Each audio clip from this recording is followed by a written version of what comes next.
경북 안동의 작은 마을. 70세 박창수는 하루를 시작하는 새벽 5시에 일어나 마당의 닭들에게 모이를 주었다. 아내가 세상을 떠난 지 벌써 3년. 텅 빈 집은 너무나 조용했다. 유일한 위안은 한 달에 한두 번씩 걸려오는 아들 민호의 안부 전화뿐이었다. 아버지, 말씀드릴 게 있어요. 평소와 달리 조심스러운 민호의 목소리에 창수는 가슴이 철렁했다. 설마 아픈 곳이라도 생겼나? 40대 중반이 되도록 혼자 지내며 중국에서 사업을 하는 아들이 늘 걱정이었다. 무슨 일이냐? 건강은 괜찮고? 네, 건강은 괜찮아요. 그런데 제가 결혼을 하려고 해요. 창수는 잠시 말문이 막혔다. 갑작스러운 소식이었지만 한편으론 안도감이 들었다. 늦었지만 아들이 드디어 짝을 찾았구나. 그래? 그런 좋은 소식을 왜 조심스럽게 말하냐? 어떤 처자인지 얼른 말해봐라. 그게 중국 여자예요. 전화기 너머로 들려오는 아들의 목소리가 더욱 작아졌다.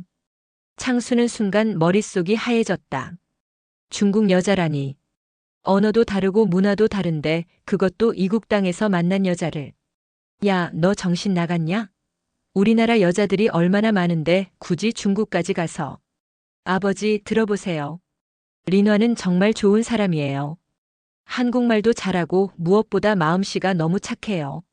제가 아플 때 밤새 간호해주고 음식도 정말 잘 만들어요. 민호의 목소리에는 진심이 담겨 있었다. 창수는 한숨을 깊게 내쉬었다. 평생 혼자 지낸 아들이 드디어 사랑하는 사람을 만났는데 아버지가 반대할 수만은 없었다. 얼마나 사귄 거냐? 1년 정도요. 린화 부모님께도 인사드렸고 결혼 허락도 받았어요. 나이는 32살이에요. 창수는 복잡한 마음으로 천장을 바라봤다. 아들보다 10살도 넘게 어린 여자. 그것도 중국 여자. 주변 사람들이 뭐라고 할지 벌써 걱정이었다. 아버지, 다음 주에 한국에 들어가려고 해요. 린화도 함께요. 아버지께 인사드리고 싶다고 해요. 그래. 그럼 와봐라. 직접 봐야 알겠다. 전화를 끊은 후 창수는 오랫동안 마당을 바라보며 생각에 잠겼다. 이웃집 할머니들과의 대화가 떠올랐다. 중국 며느리를 둔 집 이야기들. 대부분이 좋지 않은 결과였다. 언어 문제, 문화 차이, 그리고 무엇보다 진짜 사랑인지 의심스럽다는 이야기들. 일주일 후 드디어 아들이 여자를 데리고 왔다. 린화는 창수의 예상과는 달랐다. 키가 작고 동글동글한 얼굴에 수줍은 미소를 짓는 모습이 어딘가 친숙했다. 한국말도 생각보다 유창했다. 아버지, 안녕하세요. 린화입니다. 90도로 깊게 허리를 굽히며 인사하는 모습에 창수는 당황했다. 요즘 젊은 여자들도 이렇게 예의 바르게 인사하지 않는데. 아, 그래. 수고했다. 어서 들어와라. 저녁 식사를 준비하며 창수는 린화를 유심히 관찰했다. 부엌일을 도와주겠다며 나서는 모습, 아들을 챙기는 세심함, 그리고 무엇보다 창수에게 계속 관심을 보이며 말을 거는 모습이 마음에 들었다. 아버지, 혼자 지내시니까 많이 외로우시죠? 민호 오빠가 항상 걱정하고 있어요. 그래? 그 녀석이 그런 말을 했나? 네, 아버지 건강 걱정도 많이 하고요. 제가 한국 음식 배워서 자주 해드리고 싶어요. 린화의 말에 창수는 마음이 조금 누그러졌다. 며칠을 함께 지내보니 린화는 정말 착한 아이 같았다. 매일 아침 일찍 일어나 아침 식사를 준비하고 창수의 빨래까지 챙겨주었다. 아버지, 저희 결혼 허락해주세요. 마지막 날 저녁 민호와 린화가 함께 무릎을 꿇고 인사했다.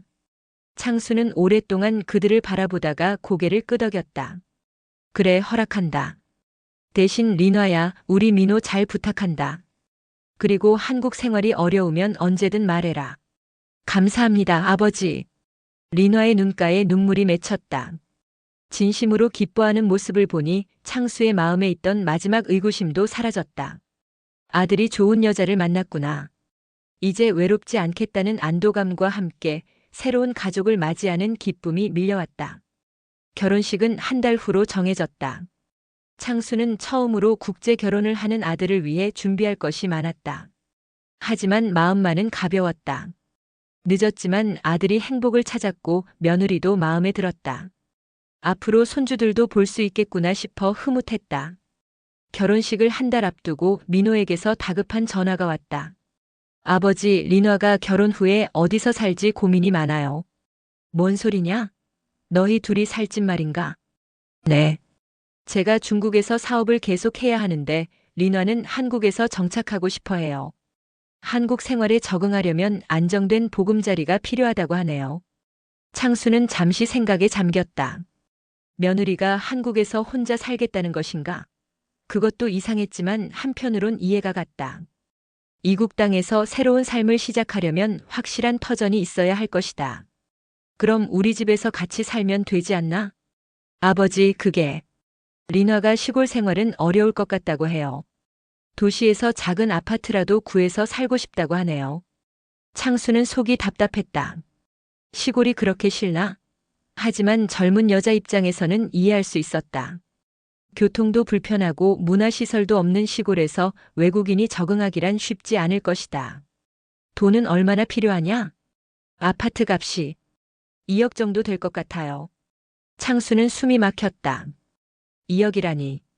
평생 모은 돈이 3억 정도인데 그중 대부분을 써야 한다는 얘기였다. 야, 그렇게 비싼 집을 왜 사냐? 전세라도. 아버지, 리나가 한국에 정착하려면 내 집이 있어야 한다고 해요. 전세는 불안하다고 하고요. 제가 중국에 있을 동안 리나 혼자 걱정 없이 지낼 수 있도록 해주고 싶어요.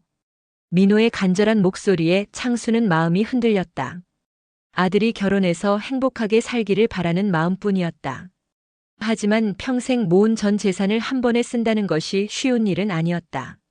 아버지, 제가 중국 사업이 잘 되면 나중에 꼭 갚을게요. 지금은 정말 급해요. 며칠을 고민한 끝에 창수는 결심했다. 돈은 다시 벌 수 있지만 아들의 행복은 돈으로 살 수 없다. 무엇보다 새로운 가족이 된 며느리가 한국에서 잘 정착해야 한다. 창수는 안동 시내의 작은 아파트를 알아보기 시작했다. 24평형 아파트가 1억 8천만 원. 오래되었지만 깨끗하게 관리된 아파트였다. 위치도 나쁘지 않았다. 리나야, 이 집 어떠냐? 아파트를 보러 온 리나의 얼굴에 환한 미소가 번졌다. 와, 정말 좋아요. 아버지, 감사해요. 리나는 방마다 둘러보며 신이 났다. 어디에 가구를 놓을지, 어떻게 꾸밀지 이야기하는 모습을 보니 창수도 덩달아 기뻤다. 아버지, 정말 고마워요. 이런 좋은 집을 사주시다니. 평생 잊지 않을게요. 리나가 창수의 손을 잡으며 눈물을 글썽였다. 창수는 마음이 찡했다. 이 아이가 정말 고마워하는구나. 계약서를 쓸 때 민호가 제안했다. 아버지, 리나 명의로 해주세요. 리나가 한국인이 되면 나중에 절차가 복잡할 수 있어요. 창수는 잠시 주저했다. 며느리 명의로? 하지만 민호의 말이 맞는 것 같았다. 어차피 아들 부부가 살 집이니까. 그래, 알았다. 계약을 마치고 나오는 길에 창수는 통장 잔고를 확인했다. 평생 모은 돈 중 대부분이 사라졌지만 후회는 없었다. 아들이 행복해하고 며느리가 고마워하는 모습을 보니 뿌듯했다. 아버지, 정말 고맙습니다. 제가 한국에서 열심히 살아서 아버지께 효도할게요. 리나의 다짐을 들으며 창수는 흡족했다. 집을 선물한 것이 아니라 새로운 가족의 행복을 산 것이라고 생각했다. 결혼식이 끝나고 리나는 새 아파트에서 신혼생활을 시작했다. 민호는 중국으로 돌아갔지만 한 달에 한 번씩은 한국에 와서 아내와 시간을 보냈다. 창수는 일주일에 두세 번씩 며느리를 찾아갔다. 리나는 항상 반갑게 맞아주었고 맛있는 음식을 해서 대접했다. 중국 요리와 한국 요리를 섞어서 만드는 음식들이 생각보다 맛있었다. 아버지, 외롭지 않으세요? 제가 더 자주 뵈러 가면 좋은데 한국어 공부하느라 바빠서요. 괜찮다. 너도 적응하느라 힘들 텐데. 리나는 정말 열심히 한국 생활에 적응하려고 노력했다. 한국어 학원도 다니고 요리 교실도 다녔다. 창수는 그런 며느리가 기특했다. 몇 달이 지나자 창수는 집을 사준 것이 정말 잘한 일이라고 생각했다. 며느리가 안정적으로 정착하고 있고 아들도 걱정 없이 사업에 집중할 수 있었다.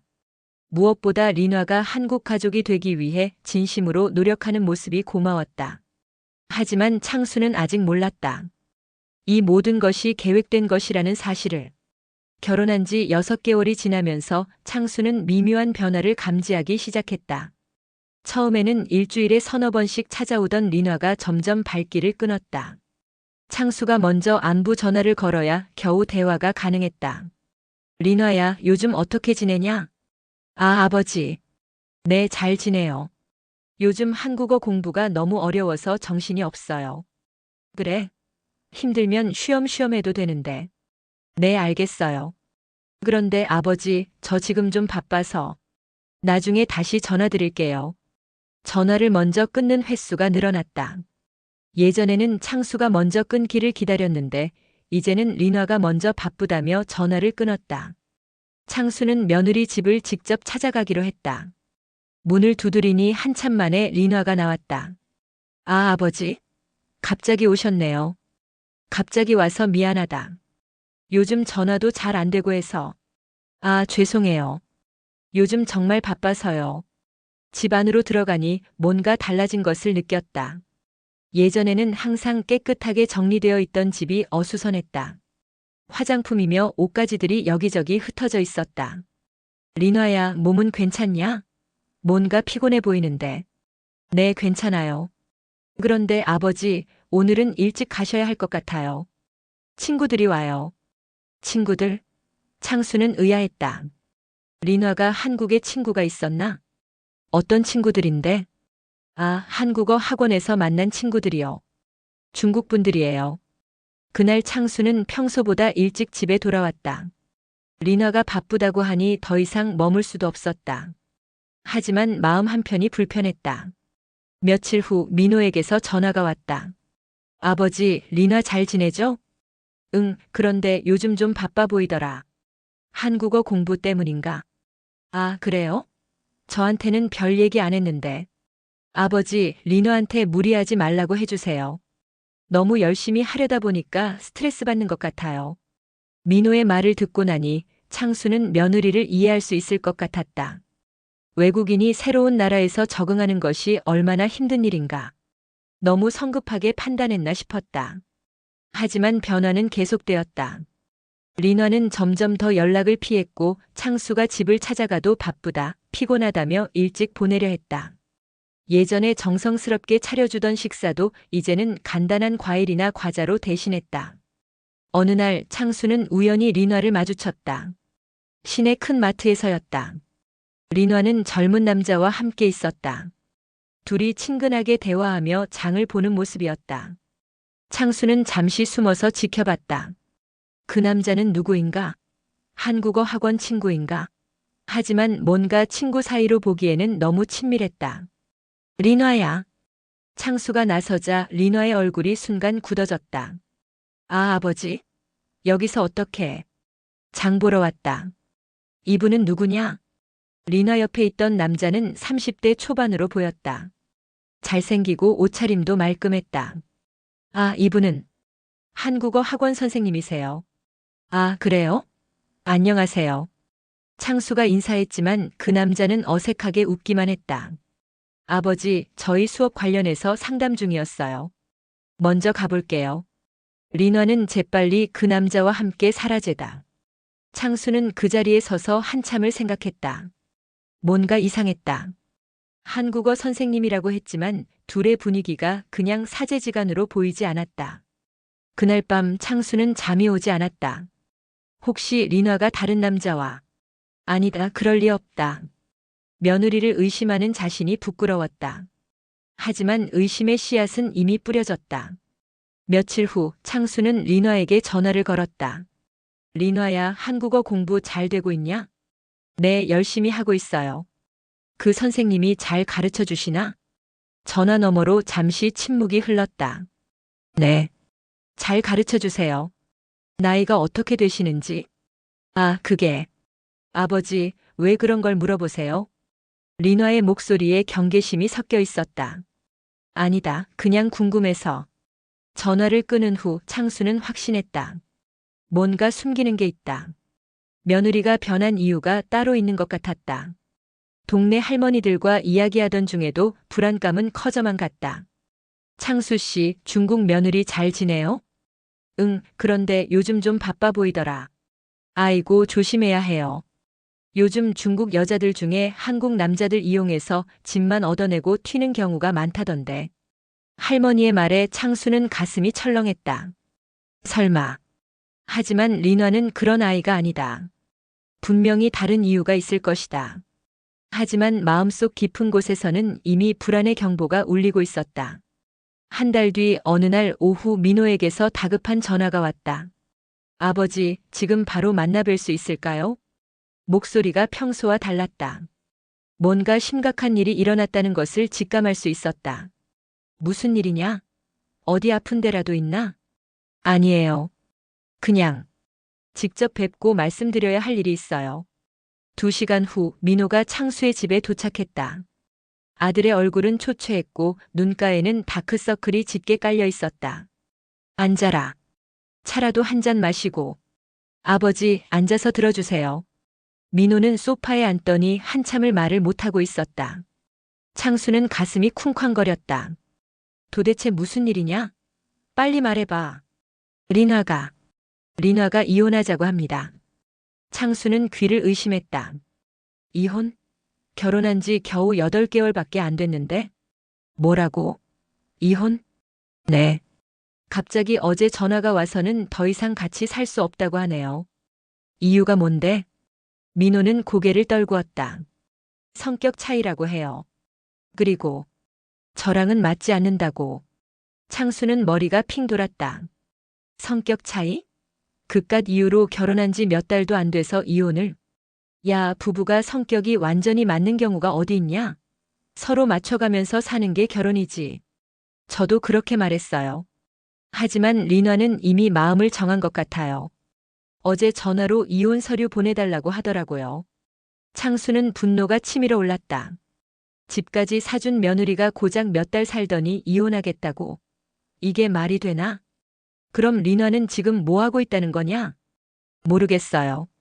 어제부터 전화를 받지 않아요. 집에 찾아가 보려고 했는데 중국에서 못 나가겠어요. 사업이 꼬여서. 민호의 목소리는 점점 작아졌다. 창수는 당장 린화를 만나보고 싶었다. 내가 가서 얘기해보마. 아버지, 이미 늦은 것 같아요. 린화가 마음을 바꿀 것 같지 않아요. 그날 밤 창수는 잠을 이루지 못했다. 도대체 무슨 일이 벌어진 것인가? 처음에는 그렇게 착하고 순했던 린화가 갑자기 왜 이런 얘기를 하는 것일까? 다음 날 아침 일찍 창수는 린화의 집으로 향했다.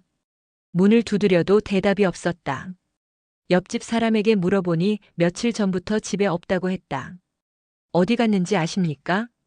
글쎄요, 큰 짐가방을 끌고 나가는 걸 봤는데. 어디 가는지는 몰라요. 창수는 혈압이 오르는 것을 느꼈다. 짐까지 빼서 나갔다니. 이혼 의사가 확실한 것 같았다. 며칠 후 민호에게서 또 다른 충격적인 소식이 전해졌다. 아버지, 린화를 만났어요. 어디서? 뭐라고 하던가? 이혼 서류에 사인했어요. 그리고 민호는 또다시 말을 머뭇거렸다. 그리고 뭐? 집도 가져간다고 해요. 창수는 순간 숨이 막혔다. 뭐라고? 집을? 아파트가 린화 명의로 되어 있잖아요. 이혼하면서 재산 분할은 없다고 하는데 그 집은 자기 거라고 주장해요. 창수는 현기증이 났다. 2억이 넘는 돈을 들여 사준 집을 그냥 가져간다고. 그럴 수가 없다. 내 돈으로 산 집인데. 법적으로는 린화 명의로 되어 있어서 복잡할 것 같아요. 창수는 주저앉고 싶었다. 평생 모은 돈으로 사준 집을 며느리가 이혼하면서 그냥 가져간다니. 이런 일이 있을 수 있나? 린화가 뭐라고 하던가. 왜 갑자기 이렇게 된 거냐? 저도 이유를 물어봤는데 그냥 더 이상 한국 생활이 맞지 않는다고 해요. 그리고 저와는 성격이 너무 달라서 같이 살기 어렵다고. 민호의 목소리에는 절망감이 배어 있었다. 아버지, 정말 죄송해요. 제가 잘못 판단했어요. 창수는 아들을 원망할 수도 없었다. 아들도 속은 것이다. 다음 날 창수는 직접 린화에게 전화를 걸었다. 다행히 전화를 받았다. 린화야, 나다. 아버지야. 아, 아버지. 리나의 목소리는 차갑게 식어 있었다. 도대체 무슨 일이냐? 왜 갑자기 이런 얘기를 하는 거냐? 아버지, 저희는 정말 맞지 않아요. 더 이상 같이 살 수 없어요. 그래도 부부인데 조금 더 노력해보자. 뭐가 문제인지 말해봐라. 아니에요. 이미 결정했어요. 그럼 집은 어떻게 할 거냐?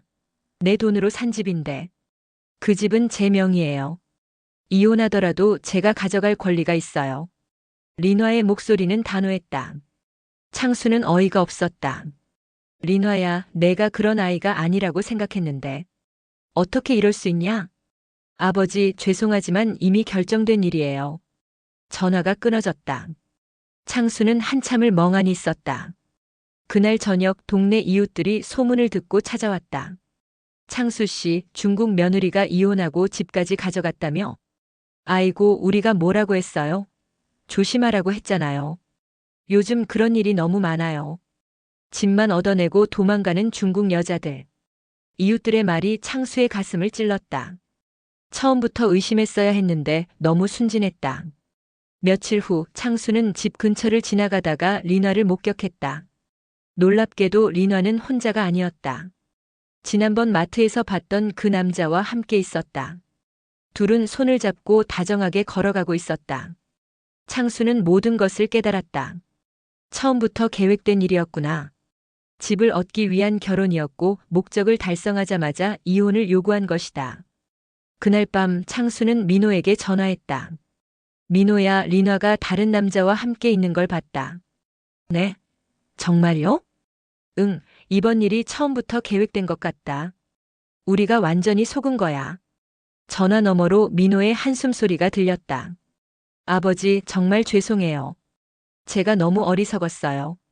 창수는 분노와 절망감에 휩싸였다. 평생 모은 돈이 날아갔고 믿었던 며느리에게 완전히 속았다. 70평생 이런 배신을 당해본 적이 없었다. 하지만 이것은 시작에 불과했다. 더 큰 충격이 기다리고 있다는 것을 창수는 아직 몰랐다. 이혼 소식을 들은 지 일주일 후 민호가 다시 창수를 찾아왔다. 이번에는 얼굴이 더욱 처참했다. 아버지, 더 큰 문제가 생겼어요. 창수는 이미 최악의 상황이라고 생각했는데 더 큰 문제가 있다니. 이것보다 더 큰 문제가 뭐가 있다는 거냐? 아파트를 리나가 팔았어요. 창수는 잠시 말을 알아듣지 못했다. 뭐라고? 팔았다고? 네, 어제 부동산에서 연락이 왔어요. 아파트 소유주가 바뀌었다고. 창수는 의자에서 일어나지 못했다. 집을 팔았다니. 그럼 그 돈은 어디로 간 것인가? 그럼 그 돈은? 리나가 다 가져갔을 거예요. 법적으로는 리나 명의니까 할 말이 없어요. 창수는 현실이 믿기지 않았다. 2억이 넘는 돈이 그냥 사라진 것이다. 그럼 우리는 어떻게 하냐? 돈도 날아가고 집도 없고. 아버지, 정말 죄송해요. 제가 변호사도 만나보고 했는데 법적으로 되찾을 방법이 거의 없다고 해요. 민호의 목소리는 떨리고 있었다. 창수는 며칠 동안 말을 하지 못했다. 평생 모은 돈이 한순간에 날아갔다. 노후 자금으로 생각했던 돈이 모두 사라진 것이다. 동네 사람들의 시선도 부담스러웠다. 모두들 창수를 불쌍하게 여기거나 어리석었다고 수군거렸다. 창수 씨가 너무 순진했지. 중국 여자 조심하라고 그렇게 말했는데 평생 모은 돈을 한 번에 날렸다니. 창수는 외출하기도 싫어졌다. 사람들의 동정 어린 시선이나 비판적인 시선 모두 견디기 어려웠다. 며칠 후 창수는 혼자서라도 리나를 찾아보기로 했다. 아파트에 가봤지만 이미 새로운 주인이 들어와 있었다. 혹시 이전 주인이 어디로 갔는지 아십니까? 아, 중국 여자분 말씀이세요? 이사 갈 때 주소는 안 남기고 가셨어요. 창수는 허탈했다. 흔적도 없이 사라진 것이다. 그런데 며칠 후 뜻밖의 소식을 들었다. 동네 김씨 할머니가 찾아와서 말했다. 창수 씨, 리나 봤어요. 어디서요? 시내 대형마트에서. 그런데 혼자가 아니더라고요. 또 그 남자랑 함께 있었나요? 네, 그런데 이상한 건 그 남자도 나이가 좀 있어 보이더라고요. 그리고 아주 친밀해 보였어요. 창수는 궁금했다. 그 남자는 도대체 누구인가? 혹시 더 자세히 본 게 있습니까? 두 사람이 비싼 옷을 입고 있더라고요. 그리고 외제차를 타고 있었어요. 김씨 할머니의 말을 들으니 리나가 아파트를 판 돈으로 호화롭게 지내고 있는 것 같았다. 그리고 창수 씨 이상한 얘기를 들었는데. 무슨 얘기요? 리나가 이번이 첫 번째 결혼이 아니라는 얘기가 있더라고요. 창수는 깜짝 놀랐다. 무슨 소리입니까? 시내 미용실에서 들었는데 리나가 예전에도 다른 한국 남자와 결혼했었다는 얘기가 있어요. 창수는 머리가 핑 돌았다. 그럼 리나가 처음부터 이런 일을 여러 번 한 것인가? 확실한 얘기입니까? 글쎄요, 확실하지는 않지만 그런 소문이 돌고 있어요. 그날 밤 창수는 민호에게 전화했다. 민호야, 리나 과거에 대해서 제대로 알아봤냐? 과거요? 뭘 알아봐야 하는데요? 결혼 경력이라든지. 아, 리나는 초혼이라고 했는데요. 왜요? 동네에서 이상한 소문을 들었다. 리나가 예전에도 다른 남자와 결혼했었다는 얘기가. 전화 너머로 민호의 놀라는 소리가 들렸다. 정말요? 그럼 저한테 거짓말을 한 거네요. 한번 제대로 알아봐라. 뭔가 이상하다. 며칠 후 민호가 조사한 결과를 알려왔다. 아버지, 리나에 대해서 알아봤는데 정말 충격적이에요. 뭘 알아냈냐? 리나가 한국에 온 지 벌써 5년이 됐어요. 그리고 그동안 2번의 결혼을 더 했었다고 해요. 창수는 현기증이 났다. 2번이나 더? 네, 모두 비슷한 패턴이었어요. 결혼하고 집을 얻어낸 다음에 이혼하고 사라지는. 창수는 완전히 속은 것을 깨달았다. 리나는 처음부터 전문적으로 이런 일을 해온 사기꾼이었던 것이다. 그럼 우리가 당한 게 3번째라는 얘기네. 그런 것 같아요. 아버지, 정말 죄송해요. 제가 제대로 확인하지 못해서. 창수는 분노가 치밀어 올랐다. 동시에 자신의 어리석음이 한심했다. 어떻게 이렇게 당할 수 있었을까? 그날 밤 창수는 잠을 이루지 못했다. 리나가 전문 사기꾼이라니. 그럼 처음부터 모든 것이 연기였던 것인가? 그렇게 착하고 순해 보였던 모습도 효심이 깊어 보였던 모습도 모두 가짜였던 것인가? 창수는 자신의 판단력을 의심했다. 70평생 살면서 사람을 보는 눈이 이렇게 없었나? 아니면 리나가 그만큼 연기를 잘한 것인가? 하지만 이미 엎질러진 물이었다. 돈은 돌아오지 않을 것이고 리나도 이미 사라졌다. 창수는 절망감에 빠졌다. 그런데 창수는 아직 몰랐다. 더 큰 배신이 기다리고 있다는 것을. 돈을 되찾을 방법이 없다는 절망감에 빠져 있던 창수에게 동네 이장 박 씨가 찾아왔다. 창수 씨, 너무 상심하지 마세요. 그런데 혹시 리나 찾을 생각 없어요? 찾아서 뭐 하겠어요? 이미 늦었는데. 아니에요. 제 조카가 경찰인데 사기 혐의로 고발하면 수사할 수 있다고 하네요. 박 씨의 말에 창수는 조금 희망을 가졌다. 정말 그럴 수 있나요? 일단 리나가 어디 있는지 찾아야죠. 그래야 고발도 하고 돈도 되찾을 수 있어요. 창수는 다시 의욕이 생겼다. 그냥 포기할 수는 없었다. 며칠 후 박 씨가 조카 경찰관과 함께 찾아왔다. 창수 씨, 저희가 비공식적으로 도와드릴게요. 일단 리나의 행적을 추적해 봅시다. 경찰관의 말에 따르면 최근 들어 이런 국제 결혼 사기 사건이 급증하고 있다고 했다. 대부분 조직적으로 움직여요. 혼자서 하는 게 아니라 여러 명이 역할을 나누어서 하는 경우가 많습니다. 그럼 리나도 조직의 일원이라는 말씀인가요? 가능성이 높습니다. 일단 리나의 현재 위치부터 파악해 봅시다. 수사는 생각보다 빨리 진전되었다. 리나가 사용한 휴대폰과 신용카드 내역을 추적한 결과 서울 강남의 한 오피스텔에 거주하고 있는 것으로 파악되었다. 창수 씨, 리나를 찾았습니다. 정말요? 네, 그런데 혼자 살고 있지 않아요. 남자와 함께 살고 있습니다. 창수는 그 남자가 시장에서 본 그 남자인지 궁금했다. 어떤 남자인가요? 조사해보니 흥미로운 사실을 발견했습니다.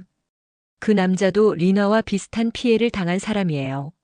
무슨 말씀이신지? 그 남자의 이름은 김성훈인데 40대 초반이고요. 작년에 중국 여자와 결혼했다가 집을 빼앗기고 이혼당했어요. 창수는 깜짝 놀랐다. 그럼 그 남자도 피해자라는 말씀인가요? 그런데 이상한 점이 있어요. 피해자인데 왜 리나와 함께 살고 있을까요? 경찰관의 말에 창수는 혼란스러웠다. 며칠 후 더 놀라운 사실이 밝혀졌다. 박 씨가 급하게 찾아왔다. 창수 씨, 큰일 났어요. 무슨 일입니까? 김성훈이라는 그 남자. 리나를 당한 게 아니라 리나와 한패예요. 창수는 충격을 받았다. 한패라니요?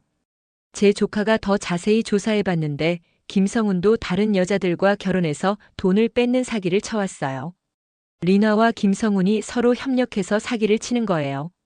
창수는 어이가 없었다. 그럼 완전히 조직적인 범죄였던 것이다. 그들이 어떻게 협력한다는 건가요?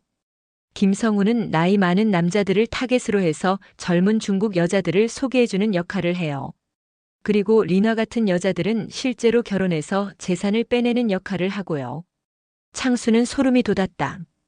처음부터 완벽하게 계획된 범죄였던 것이다. 그럼 우리 민호도 김성훈을 통해서 리나를 만난 건가요? 아마 그럴 가능성이 높아요. 조사해 보겠습니다. 그날 밤 창수는 민호에게 전화했다. 민호야, 너 리나를 어떻게 만났냐? 자세히 말해봐라. 아, 그게 중국에서 사업하는 한국인 형이 소개해줬어요. 그 형 이름이 뭐냐? 김성훈이라고 해요. 왜요? 창수는 모든 것이 명확해졌다. 민호야, 너 완전히 당한 거다.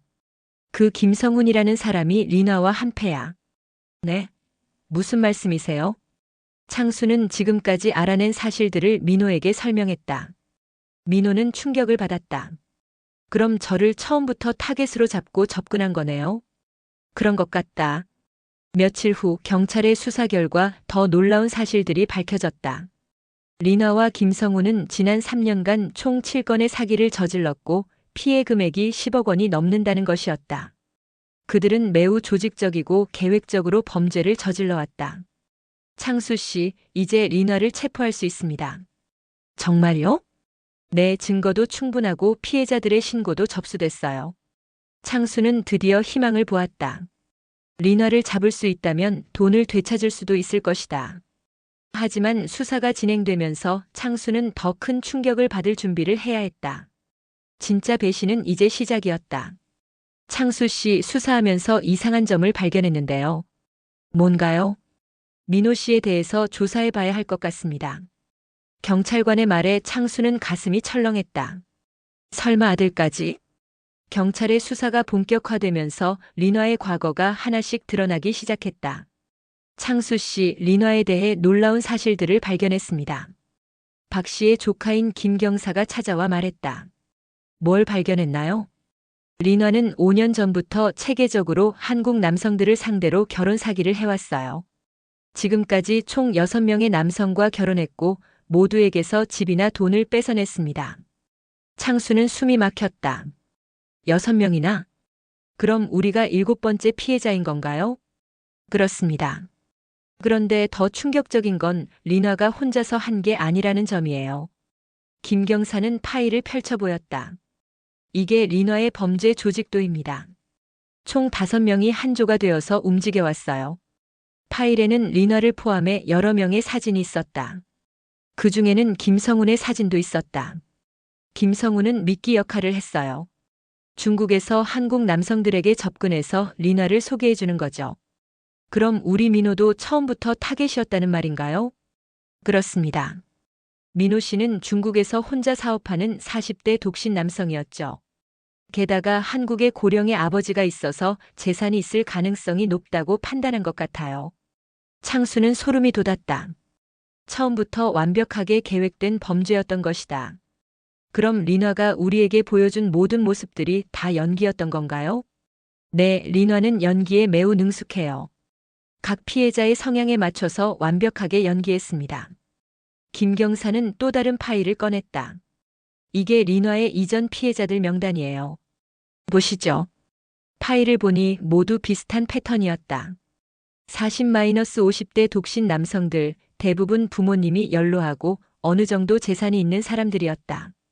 첫 번째 피해자는 부산의 김모 씨였어요. 리나와 결혼 후 3개월 만에 이혼당하고 1억 5천만 원 상당의 아파트를 뺏겼어요. 두 번째는 대구의 이모 씨. 2억 원 상당의 주택을 뺏겼고요. 하나씩 들을 때마다 창수는 분노가 치밀어 올랐다. 그런데 이상한 점이 있어요. 뭔가요?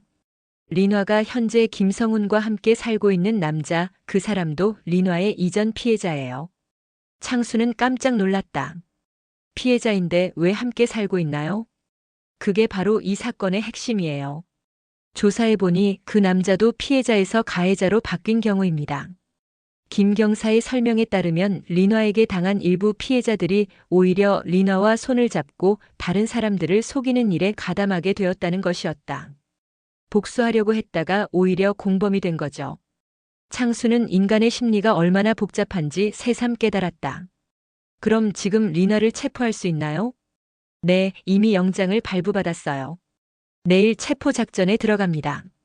다음 날 창수는 김경사와 함께 리나의 은신처로 향했다.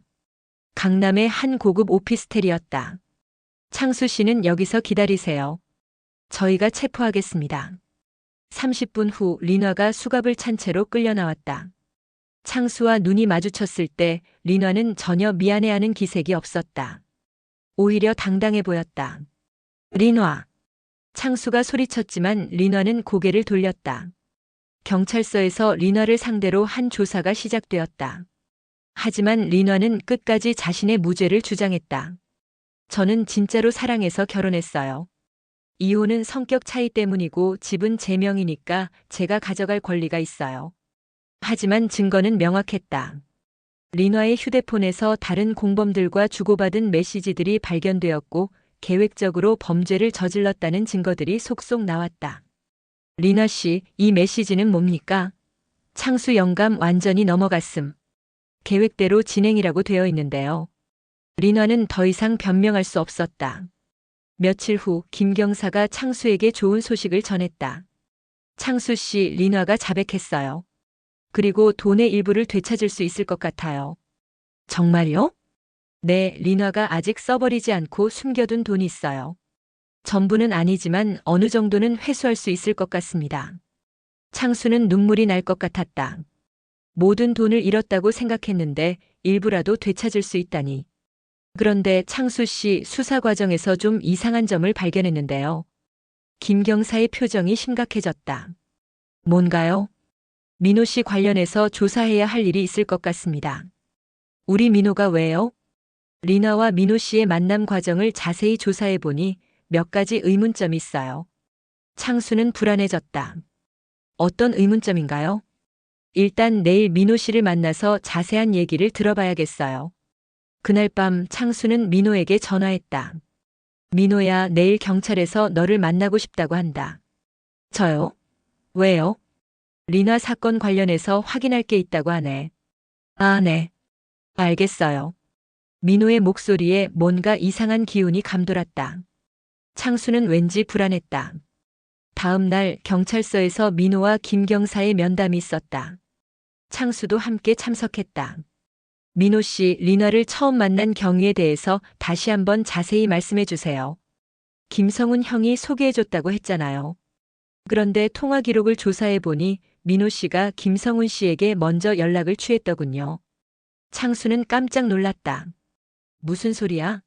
내가 먼저 연락했다고. 민호의 얼굴이 굳어졌다. 그게 그냥 우연히. 민호 씨, 정확히 말씀해 주세요. 어떻게 김성훈 씨와 연락이 닿았습니까? 김경사의 추궁에 민호는 말을 더듬기 시작했다. 그게 인터넷에서 알게 됐어요. 어떤 인터넷 사이트죠? 결혼정보 사이트. 창수는 뭔가 이상함을 느꼈다. 아들의 태도가 평소와 달랐다. 민호 씨, 혹시 리나와 만나기 전에 김성훈 씨와 어떤 약속이나 계약을 한 적이 있습니까? 없어요. 민호가 너무 크게 소리를 질렀다. 이상했다. 그럼 이 문서는 뭡니까? 김경사가 서류 한 장을 내밀었다. 민호의 얼굴이 창백해졌다. 이건. 창수가 서류를 보니 민호와 김성훈 사이의 금전 거래 내역이었다. 민호야, 이게 뭐냐? 아버지. 저는 민호는 더 이상 말을 하지 못했다. 창수는 서서히 진실을 깨닫기 시작했다. 혹시 너도 한패냐? 창수의 질문에 민호는 고개를 떨궜다. 그 순간 창수의 머릿속이 하얘졌다. 설마 아들까지? 민호가 고개를 떨구는 모습을 본 창수는 현실을 받아들일 수 없었다. 민호야, 고개를 들어라. 아버지를 봐라. 하지만 민호는 계속 고개를 숙이고 있었다.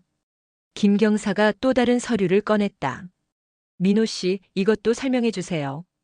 그것은 민호와 린화 그리고 김성훈 사이의 은행 거래 내역이었다. 복잡한 돈의 흐름이 기록되어 있었다. 이 거래 내역을 보면 아파트 매매 대금이 세 사람 계좌로 분산되어 들어갔어요. 창수는 충격의 말을 잃었다. 민호 씨, 이제 말씀해 주세요. 정확히 무슨 일이 있었던 겁니까? 김경사의 계속된 추궁에 민호는 마침내 입을 열었다. 저는 처음에는 정말 몰랐어요.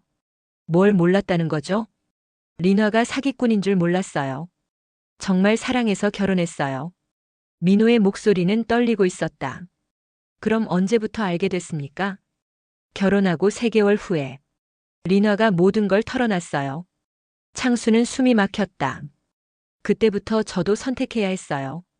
린화를 신고하거나 아니면 같이 하거나. 창수는 의자에서 일어나지 못했다. 아들이 사기에 가담했다는 것인가? 민호 씨, 구체적으로 설명해 주세요. 김경사의 요구에 민호는 모든 것을 털어놓기 시작했다. 린화가 처음에는 저도 속였어요. 하지만 결혼 후에 진실을 말하면서 제안했어요. 아버지의 집을 팔아서 나누어 가지자고. 그래서 처음에는 거절했어요. 하지만 린화가 계속 설득했어요. 어차피 나중에 상속받을 재산이니까 미리 받는 것뿐이라고. 창수는 믿을 수 없었다. 아들이 자신의 재산을 노렸다니. 그리고 중국 사업이 어려워지면서 돈이 급하게 필요했어요. 그래서 아버지를 속인 건가? 아니에요. 처음에는 정말 아버지께 나중에 갚으려고 했어요. 하지만 사업이 완전히 망하고 빚까지 지게 되면서 어쩔 수 없었어요. 창수는 현기증이 났다. 아들이 자신을 이용해서 돈을 빼낸 것이다. 그럼 이혼도 처음부터 계획된 거였나? 네. 린화와 헤어져서 각자 새로운 삶을 살기로 했어요. 김경사가 추가로 질문했다. 그럼 민호 씨는 몇 개월 전부터 이 계획을 알고 있었다는 말이군요? 네. 죄송해요. 창수는 완전히 배신당한 기분이었다. 며느리만 사기꾼인 줄 알았는데 아들까지 공범이었다니. 민호야, 너는 어떻게 아버지한테 이럴 수 있냐? 창수의 목소리는 떨리고 있었다. 아버지, 정말 죄송해요. 처음에는 정말 그럴 의도가 아니었어요. 그럼 지금까지 아버지한테 거짓말한 거냐? 린화가 갑자기 이혼하자고 했다는 것도? 네. 모두 연기였어요. 창수는 주저앉고 싶었다. 70평생 이런 배신을 당해본 적이 없었다. 더구나 친아들에게. 하지만 이야기는 여기서 끝나지 않았다. 김경사가 또 다른 충격적인 사실을 공개했다. 그런데 민호 씨, 조사 과정에서 더 놀라운 사실을 발견했습니다. 뭔가요? 린화가 경찰 조사에서 전혀 다른 주장을 하고 있어요. 창수와 민호는 모두 놀랐다. 린화가 뭐라고 하는데요? 린화는 자신이 피해자라고 주장하고 있어요. 무슨 소리입니까? 린화의 주장에 따르면 민호 씨가 먼저 접근해서 사기를 제안했다는 거예요. 창수는 더욱 혼란스러웠다. 그리고 김성훈도 같은 주장을 하고 있어요. 민호 씨가 주도했다고. 민호의 얼굴이 창백해졌다. 그럴 리가 없어요. 린화가 먼저 제안했어요. 증거가 있습니까? 민호는 말을 못했다. 김경사가 또 다른 서류를 꺼냈다. 이건 민호 씨가 중국에서 다른 사람들과 주고받은 메시지 내역입니다. 창수가 그 서류를 보니 민호가 다른 사람들에게 한국 노인들 상대로 쉽게 돈 벌 방법이 있다고 말한 내용들이 있었다. 이건 오해예요. 그럼 이 계좌는 뭡니까? 민호 씨 명의로 된 해외 계좌인데 상당한 금액이 들어있네요. 창수는 충격에 빠졌다. 아들이 이미 오래전부터 이런 일을 계획하고 있었던 것인가? 민호야, 정말로 내가 주도한 거냐? 민호는 더 이상 변명할 수 없었다. 아버지, 죄송해요. 정말, 정말 죄송해요. 그때서야 창수는 모든 진실을 깨달았다. 리나도 사기꾼이었지만 진짜 배신자는 아들이었다. 아들이 처음부터 아버지의 재산을 노리고 계획한 일이었던 것이다. 그럼 너는 언제부터 이런 생각을 했던 거냐? 중국에서 사업이 어려워지면서, 빚이 많아지면서 어쩔 수 없었어요. 어쩔 수 없었다고. 아버지를 속이는 게 어쩔 수 없는 일이냐? 창수는 분노보다는 깊은 절망감에 빠졌다. 며칠 후 모든 수사가 마무리되었다. 결과는 예상과 달랐다. 리나는 사기 혐의로 기소되었지만 민호가 주도했다는 증거들이 계속 나오면서 민호의 형량이 더 무거워질 가능성이 높아졌다. 창수 씨, 민호 씨도 기소될 예정입니다. 김 경사의 말에 창수는 고개를 끄덕였다. 그래야죠. 죄를 지었으니까요. 그런데 창수 씨가 피해자이면서 동시에 가해자의 아버지가 되는 복잡한 상황이네요. 창수는 쓰게 웃었다. 제가 바보였어요. 아들을 너무 믿었죠. 몇 달 후 재판이 끝났다. 민호는 3년의 실형을 받았고 리나는 2년을 받았다. 창수는 돈의 일부를 되찾았지만 마음의 상처는 돈으로 치유할 수 없었다. 법정에서 나오는 길에 민호가 창수에게 다가왔다. 아버지, 정말 죄송해요. 평생 후회하며 살겠어요. 창수는 아들을 바라봤다. 여전히 자신의 아들이었지만 더 이상 믿을 수 없는 사람이기도 했다. 민호야, 내가 왜 그랬는지 아직도 이해할 수 없다. 하지만 그래도 내 아들이니까 감옥에서 나오면 다시 시작할 수 있기를 바란다. 창수는 그렇게 말하고 돌아섰다. 집으로 돌아오는 길 창수는 많은 생각을 했다. 사람을 믿는다는 것의 의미, 가족이라는 것의 의미, 그리고 인생의 마지막에 이런 일을 겪는다는 것의 의미를. 하지만 창수는 포기하지 않기로 했다. 비록 큰 상처를 받았지만 남은 인생을 의미 있게 살아가기로 결심했다. 그리고 무엇보다 다시는 누구든지 쉽게 믿지 않기로 다짐했다. 설령 그것이 가족이라 할지라도. 1년 후 창수는 작은 텃밭을 가꾸며 조용히 살고 있었다. 민호는 감옥에서 가끔 편지를 보냈지만 창수는 답장하지 않았다. 아직은 용서할 마음의 준비가 되지 않았다. 어느 날 동네 할머니가 찾아와서 말했다. 창수 씨, 그래도 아들이잖아요. 언젠가는 용서해야죠. 창수는 고개를 끄덕였다. 언젠가는 그럴 수 있을 것 같아요. 하지만 지금은 아니에요. 창수는 하늘을 바라보며 생각했다. 인생의 마지막에 이런 일을 겪게 될 줄은 몰랐지만 그래도 살아있다는 것 자체가 감사했다. 그리고 무엇보다 이 일을 통해서 사람의 마음이 얼마나 복잡하고 예측할 수 없는지를 깨달았다. 가장 가까운 사람도 때로는 가장 위험한 사람이 될 수 있다는 것을. 하지만 그렇다고 해서 모든 사람을 의심하며 살 수는 없었다. 다만 좀 더 신중하게, 좀 더 지혜롭게 살아가야 한다는 교훈을 얻었을 뿐이다.